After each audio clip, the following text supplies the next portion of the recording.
Transmutation is the spiritual process of overcoming certain states of being and attaining something superior. This was contextualized historically and esoterically in the hidden art of alchemy, from whence we derive modern chemistry.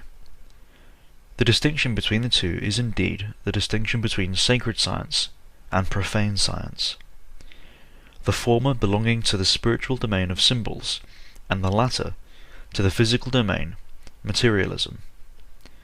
As René Guénon writes in The Crisis of the Modern World, quote, "It was rather the deterioration of alchemy, in the strictest sense of the word, which took place in the Middle Ages, with the incomprehension of certain persons who, incapable of perceiving the true meaning of the symbols, took everything literally, and believing that in them there was nothing but a description of purely material operations, gave themselves over to more or less disorganized experimentation.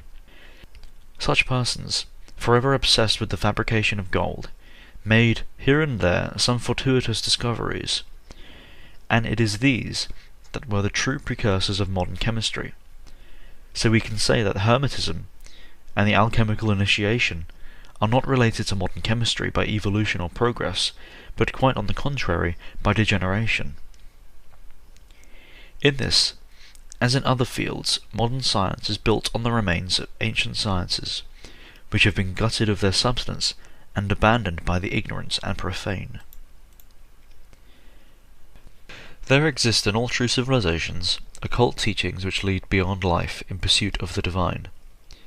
Such paths are of course not for all men. Only a select few can ever realize gnosis, knowledge of God, so directly. But the work of masters, teachers, accumulates over the ages, and to teach the worthy student, their knowledge must be rendered decipherable in the form of symbolism.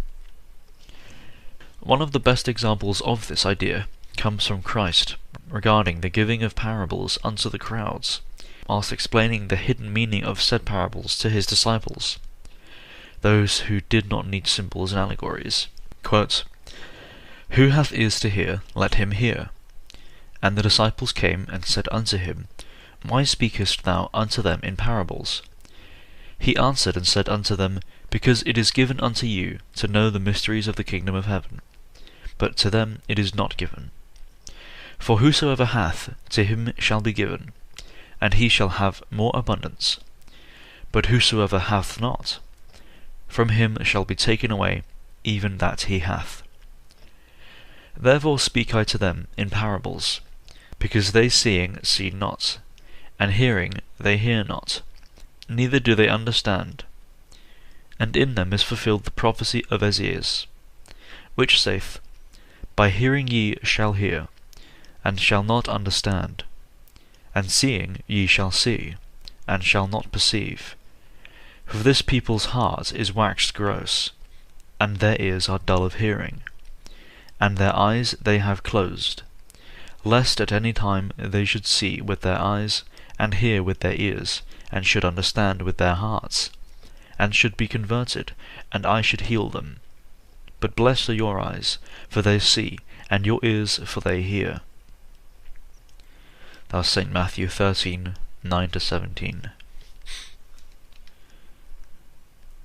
A similar idea is conveyed in an earlier passage.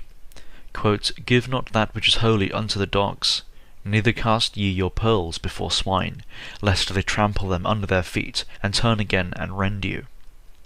Matthew 7:6.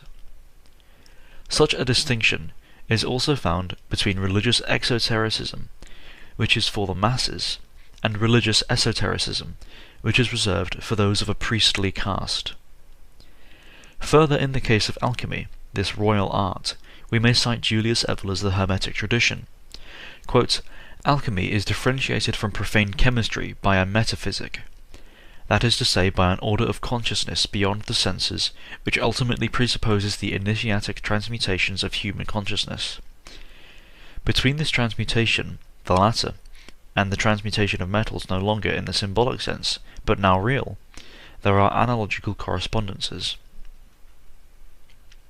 Now this is to say that alchemy, as it was traditionally understood, began with metaphysics.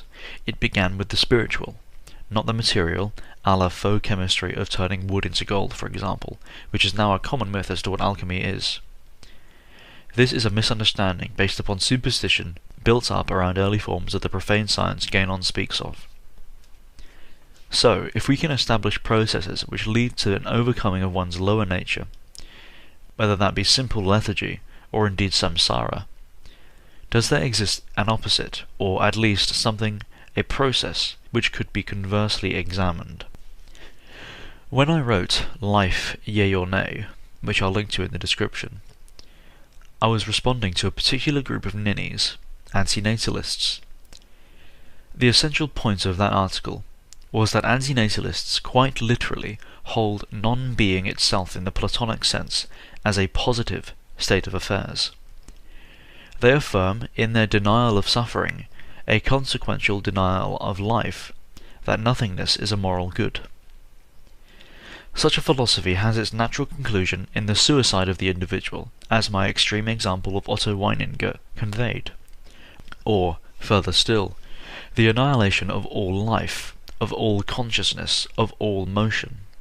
Such wickedness, such pure evil, runs totally counter to any notion of sensibleness and, indeed, all of creation. I am thankful that such stupid ideas cannot manifest in the minds of other creatures. What a horrible world it would be for all creatures to simply cease to be. Indeed, what would motivate such an abhorrent philosophy? Dare I say it is the same philosophy, or rather, mode of thinking, which underpins moral lowness and weakness. Aye. One could describe the opposite of transmutation, the overcoming of lowly states emotionally and spiritually, as a sort of anti-alchemy, malfunctioning or malpracticed alchemy, or rather, malchemy. Indeed, it is malchemy which underpins masochism or the sexualization of humiliation. Not the overcoming of the base and squalid, but the admittance of it in a sort of inverting. This is what antinatalism fundamentally is. Whereas man, and indeed all of life, sees creation in and of itself as a good thing, as something which is positive, healthy and normal, the antinatalist inverts this and decries creation as unhealthy. The same process unfolds in the mind of the cuckold fetishist, or indeed the liberal oikophobe, or indeed outright bleakness, in its most vile and demonic of forms. Verily, the sort of under-becoming as opposed to over-becoming is what underpins or motivates the social signalling one observes amid contemporary leftists and the like. The desire to deny all that is powerful and great, or rather, to view power itself as innately immoral, and to hold that which is low to be high. What is good? All that heightens the feeling of power in man, the will to power, power itself. What is bad? All that is born of weakness. What is happiness? The feeling that power is growing, that resistance is overcome. That was from Friedrich Nietzsche's The Antichrist. Power is the motivator of life, and absolute power, like absolute life, is being in the highest sense. So, God. As transmutation draws one closer to the divine, to being, to the absolute, to God, one is transfixed in ecstatic, confident meditation, yet anti-transmutation, or malchemy, draws one closer to the below, to Tartarus, to non-being, to nothingness. One is ripped downwards to Hades in naive, uncontrollable, orgiastic stupor. Such ideologies, within which this downward pull is manifest, spring only from the lowest forms of knowing, which seek to entrap one there and slam shut the pearly gates. The devil looks around the corner and smiles a cheeky little smile.